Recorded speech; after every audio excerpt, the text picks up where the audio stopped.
Olá meninos e meninas que leem, eu tô aqui no interior de São Paulo, em Caiúva, uma cidade que fica entre Bebedouro e Jaboticabal, que aqui é a casa dos pais do meu namorado. Eu resolvi aproveitar essa viagem assim pra dar uma descansada da maratona literária em dobro, né, que a gente realmente fez lives praticamente todos os dias, então chegou no final agora a gente tava meio morto. E eu estava meio morto, que eu dormi ontem o dia inteiro. E aí depois dessa maratona, que tem essa TBR, que eu cumpri 4 dos 8 livros que eu tinha decidido ler, né?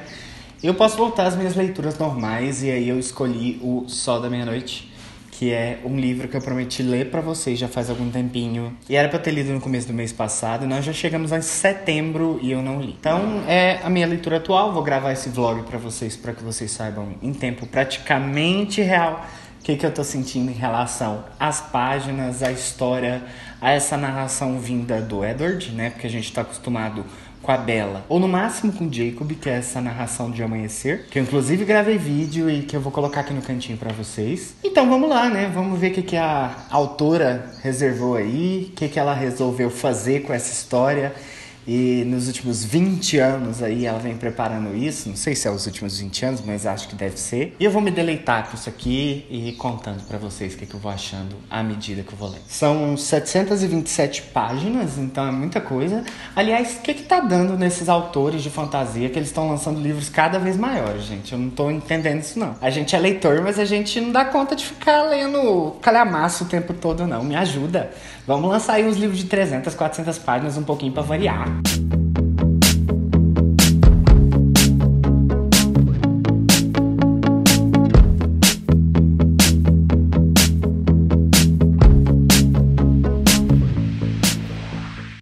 Pessoal, esse livro aqui é muito interessante. Ó, eu li até o momento, até a página 48, o que não é muito, visto que os capítulos têm muitas páginas, assim.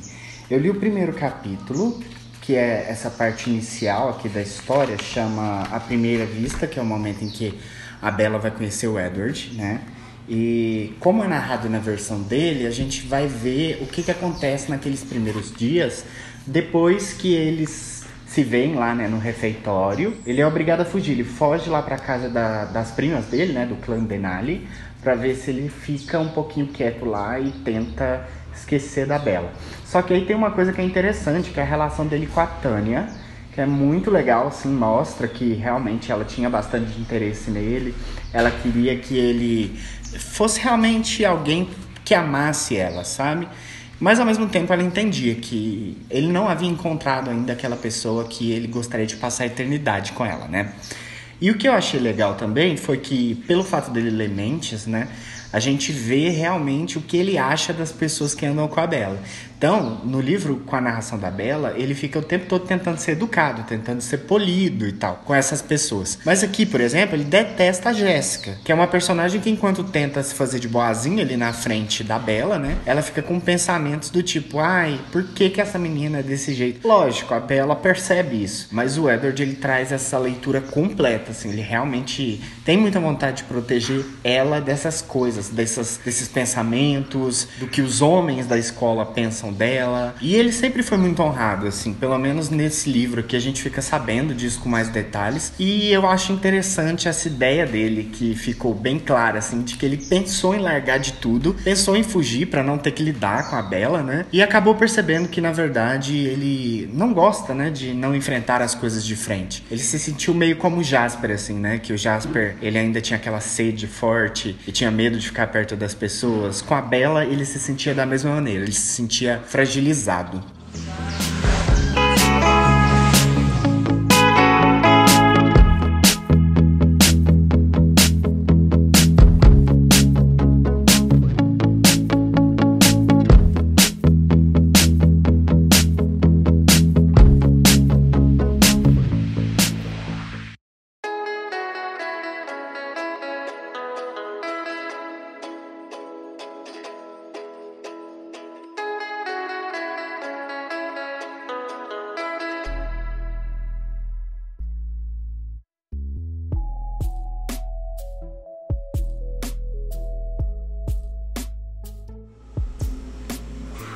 Você tá filmando?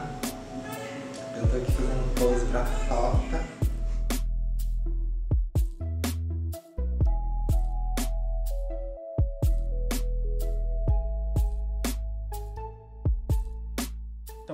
hoje à tarde eu precisei dar um pulinho aqui numa cidade ao lado, que é Bebedouro. E eu acho que vocês viram algumas imagens aí, porque a gente foi arrumar uma peça pro carro, que tava meio quebrado na fechadura. E aí no caminho eu encontrei um sebo.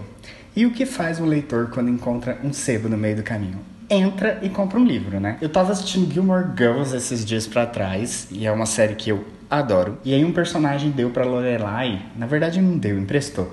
Mas ele emprestou esse livro do Proust, né? Aí eu achei esse livro lá. Eu falei assim, vamos ler Proust, né? Vamos ser finas e vamos conseguir, né? Acompanhar esse livro que tem mais de 1 milhão de palavras nele, né? E aí eu comprei esse primeiro livro, ele é bem antiguinho. E eu tô curioso, porque as pessoas falam que tem capítulos que se passam com ele tomando um chá, sabe? Fazendo um chá, algo assim.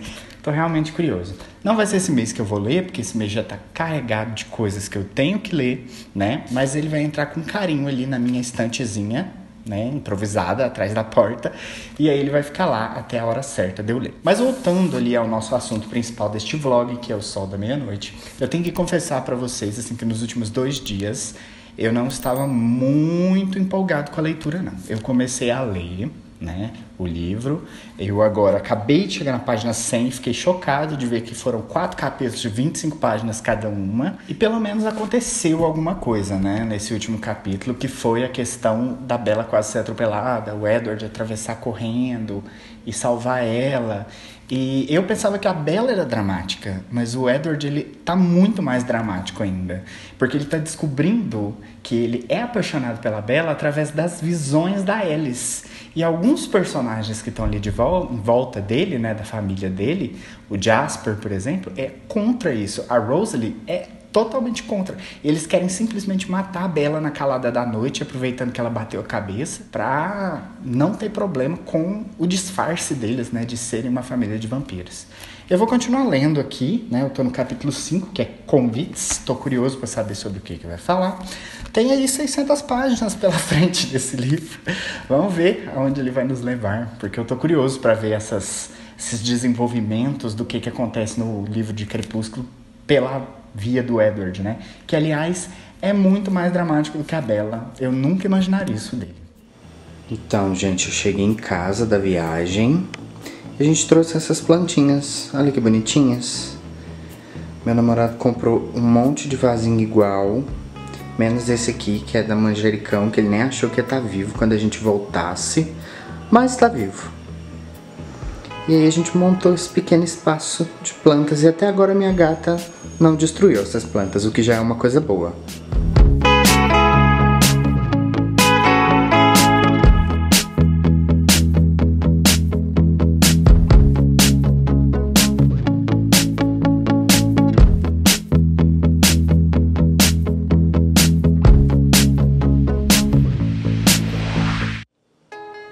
Gente, se tem uma coisa que eu achei interessante, essa citação aqui do Edward, de um livro que a Bella tá lendo.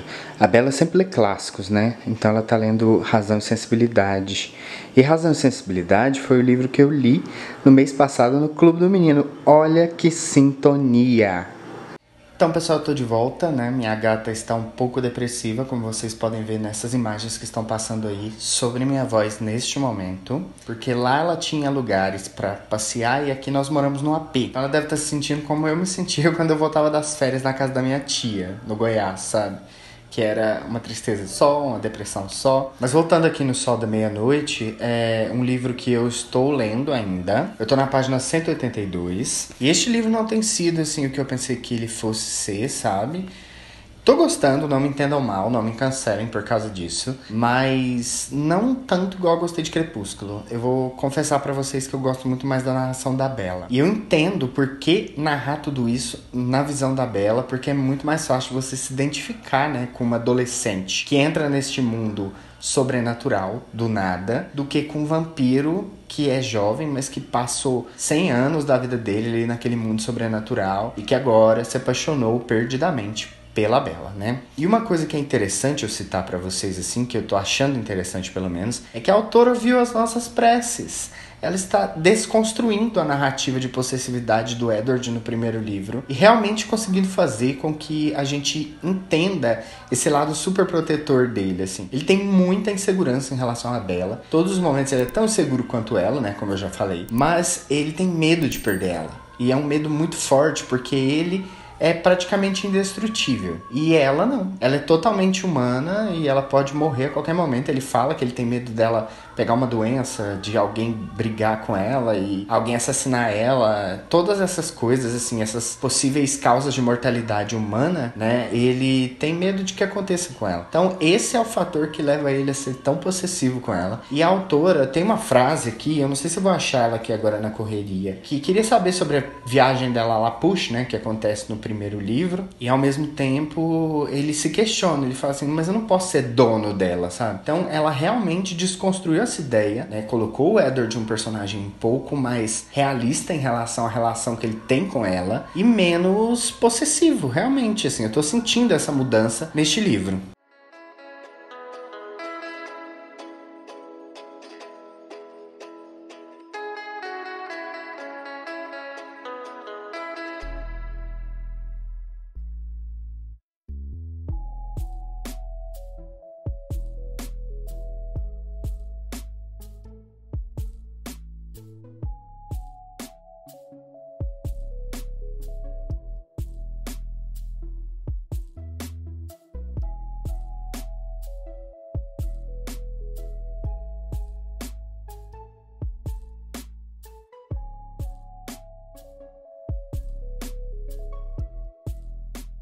E pessoal, hoje é dia 17, né? Às meia-noite e 33 aproximadamente.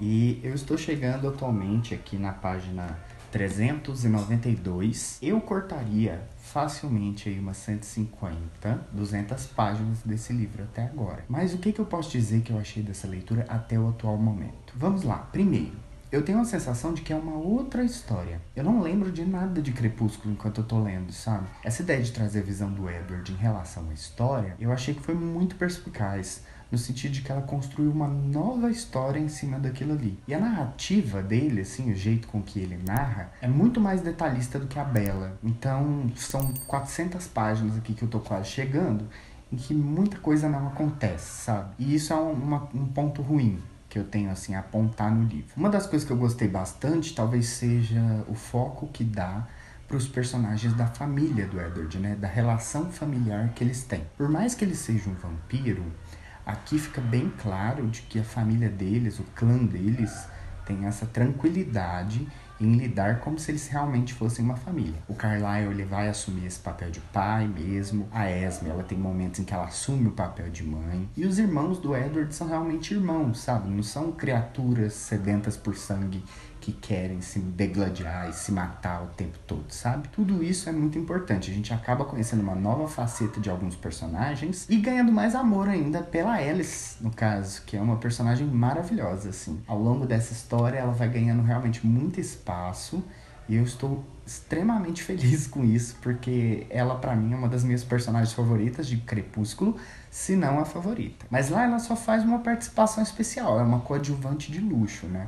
Aqui não, aqui ela tem muitas cenas, ela tem muitos momentos em que ela é uma personagem bem central do desenvolvimento desse enredo, né? E isso é muito importante. Outra coisa que eu achei legal foi uma situação que aconteceu com o Edward. Ele é muito reticente com a Jéssica, que é a amiga da Bella, né? Só que ele gosta muito da Angela. E por ele ter esse carinho pela Angela, achar que a mente dela é uma coisa que diz que ela é uma pessoa muito boa, né, de verdade, o que ele pensou? Eu quero fazer ela se dar bem com alguma coisa, eu quero dar algum presente pra ela. E ela queria muito convidar o Ben, né, que é aquele japonesinho do filme, né, pra ir com ela no baile. E aí, em Crepúsculo, você não vê muito bem como isso acontece. Aqui você tem a descoberta de que o Edward faz meio que um complozinho com o Emmett pra conseguir fazer com que o Ben tome a iniciativa de chamar ela pra ir no baile com ele, sabe? Então, eu achei isso muito, muito legal. Muito mesmo, era algo que eu não esperava. A autora parece que ela trouxe realmente aquela atmosfera de Crepúsculo de um jeito completamente diferente, né? Você meio que se identifica mais com a história narrada no ponto de vista da Bella do que do Edward, mas ao mesmo tempo ela conseguiu trazer algumas amarrações que não estavam ali, sabe?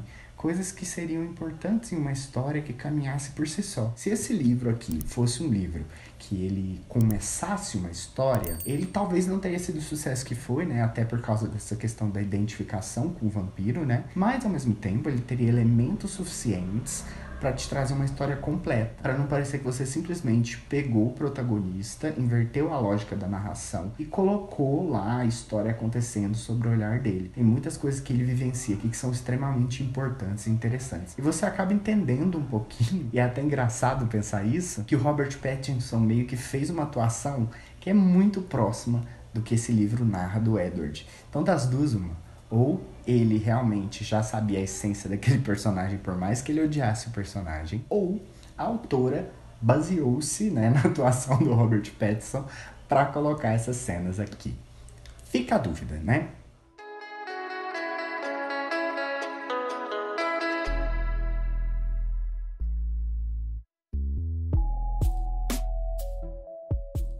Pessoal, hoje aqui é dia 21 e eu estou fazendo uma live. E eu vou mostrar pra vocês, estou lendo aqui o Sol da Meia-Noite. E ao mesmo tempo, olha esse pessoal bonito aqui, ó, lendo comigo, no canal do Igor. Um amor.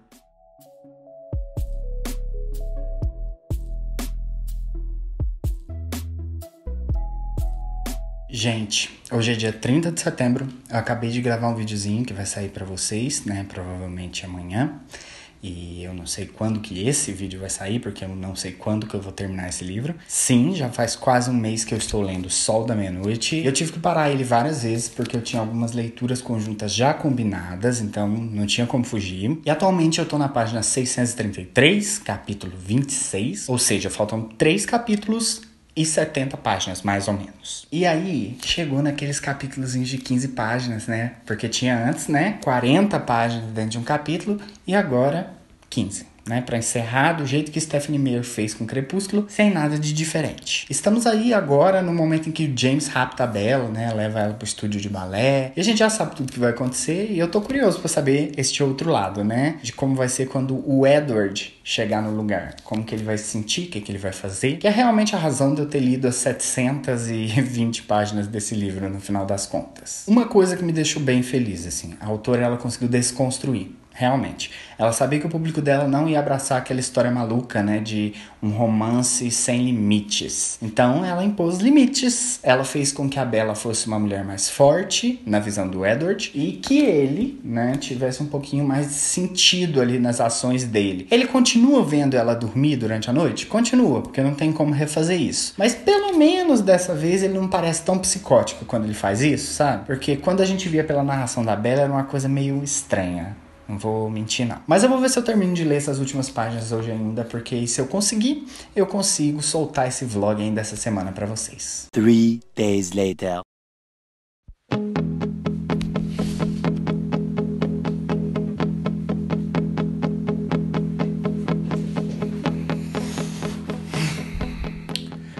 Vamos lá. Quase um mês, eu acho que mais de um mês pra ler esse livro aqui. Tem coisas boas e coisas ruins na história e eu vou tomar o cuidado de levantar todos esses pontos aqui nessa nossa parte final do vídeo, né? Até um certo ponto eu acho que é uma história arrastada. Ela tem umas 200 páginas que poderiam muito bem ter sido encurtadas. Mas é um livro que a autora escreveu muito na força do ódio, sabe? Tipo, dá pra notar isso até nos agradecimentos, que ela fala que esse livro foi meio que um nêmesis dela durante muito tempo, né? É um livro que ela não queria escrever, mas que ela precisava escrever porque era um grande desafio pra ela, eu acho que até pessoal, né? Não só na parte profissional dela. Coisas que eu gostei desse livro. O Edward ser o protagonista, ele ser desconstruído a ponto da gente questionar a questão da possessividade, né? Eu acho que a autora conseguiu muito bem trazer Crepúsculo para essa geração. Foi uma tentativa muito acertada da parte dela, né? Poder entrar em contato com o que esse pessoal de hoje que lê fantasia, que lê romances, está procurando, né?